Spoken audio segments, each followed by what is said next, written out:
চলেন। এই মাদবর সাহেব, আপনি দাঁড়ান। আপনি শুধু ওর উপর দোষারোপ করতেছেন কেন? সমান অপরাধী। এই ডাক্তার সাহেব, কি বলতেছো তুমি? কিসের আমি অপরাধী? শুনেন মাদবর সাহেব, আপনি সমাজে একজন গণ্যমান্য ব্যক্তি। আপনি যদি অন্যের বউ নিয়ে টানাটানি করেন, তাহলে সমাজে 10 জন লোক কি শিখবে?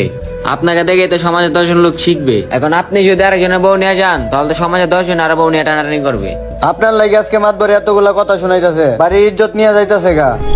মাদবর সাহেব, ডাক্তার সাহেব, আমারে মাফ করে দেন ডাক্তার সাহেব। মাদবর সাহেব, আমি এর অপরাধ আর করবো না। আমি এই অপরাধ আর কোনো করবো না। আসলে ডাক্তার সাহেব, অভাবে উঠছি তো, অভাবে পড়ে এই কাজ করছি। মাথা ঠিক আসলো না, কখন কি করে ফেলছি। কি করবো আমি দিশা পাই নাই। আমার মাফ করে দেন না, আমি আর বউটা নিয়েন না। মাতবর সাহেব, এবারের মতো ওনারে মাফ করে দেন। উনি আর জীবনে এরকম ভুল করবো না, আমি আপনারে কথা দিতেছি। ওঠেন ভাই, ওঠেন।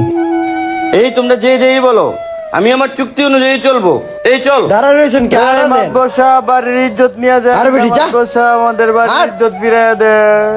ওই যে একটা কথাই আছে না, অভাবে পড়লে স্বভাব নষ্ট হয়। যখন মানুষ অভাবে পড়ে, তখন মানুষ দিশেহারা হয়ে যায়। তবে একটা কথা মাথায় রাখা উচিত, ভাবিয়া করিও কাজ, করিয়া ভাবিও না। ভিডিওটি যদি ভালো লাগে, লাইক কমেন্ট শেয়ার দিয়ে পাশে থাকবেন।